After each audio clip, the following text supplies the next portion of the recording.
Hi అండి, welcome to my channel vibe with Virajitha. ఈ వీడియోలో నేను వెల్లుల్లి కారంతో ఎగ్ ఫ్రై ఎలా చేసుకోవాలో చూపిస్తాను. చూసేయండి. ముందుగా ఒక మిక్సీ జార్ తీసుకుని క్లీన్ చేసి పెట్టుకున్న 15 to 20 గార్లిక్ అయితే తీసుకొని దాంట్లో రాక్ సాల్ట్ 1 టేబుల్ స్పూన్ వరకు యాడ్ చేసుకోవాలి.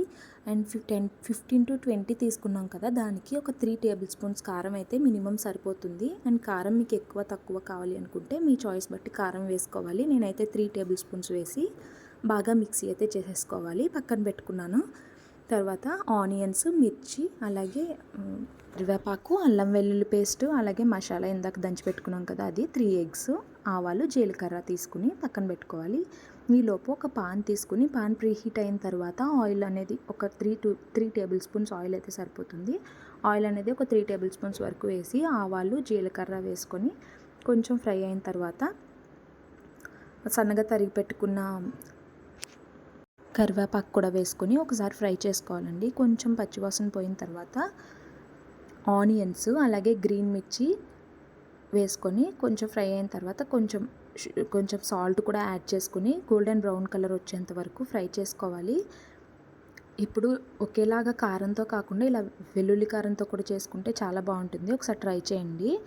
ఆనియన్స్ ఫ్రై అయిన తర్వాత జింజర్ గార్లిక్ పేస్ట్ కూడా చాలా లైట్గా కొంచెమే వేసుకుని 1/2 టేబుల్ స్పూన్ వరకు పచ్చివాసన పోయేంత వరకు ఫ్రై చేసుకున్న తర్వాత వెల్లుల్లి కారం పక్కన పెట్టుకున్నాం కదా ఆల్రెడీ, అది కూడా ఒకసారి వేసి ఫ్రై చేసుకోండి. వెల్లుల్లి కారం అనేది కొంచెం ముద్దలా ఉంటుంది. అది ఆయిల్లో ఒక 5 minutes ఫ్రై అయితే నార్మల్గా అయిపోతుంది. అలా ఫ్రై అయిపోయిన తర్వాత నేనైతే ఒక 4 eggs వరకు తీసుకున్నాను. ఎగ్స్ కూడా మీ చాయిస్ అని, మీకు ఎన్ని కావాలంటే అన్ని తీసుకోవచ్చు.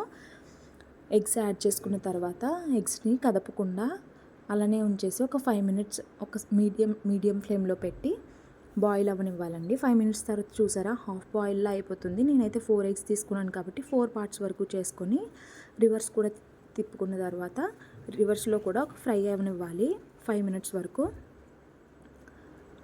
అండ్ అలా ఫ్రై అయిన తర్వాత మనకి బాగా ఎగ్ అనేది బాగా బాయిల్ అయిపోతుంది. ఇది రసంలో కానీ సాంబార్లో కానీ చాలా బాగుంటుంది. సైడ్ డిష్లకు కూడా బాగుంటుంది.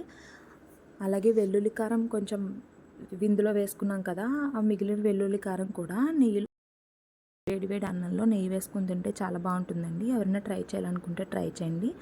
అండ్ ఇలా ఫ్రై అయిపోయిన ఎగ్స్ని మీకు ఎంత పీసెస్లో కావాలంటే అంత పీసెస్లో కట్ చేసుకుని వేడివేడిగా సర్వ్ చేసుకుంటే చాలా టేస్టీగా ఉంటుంది.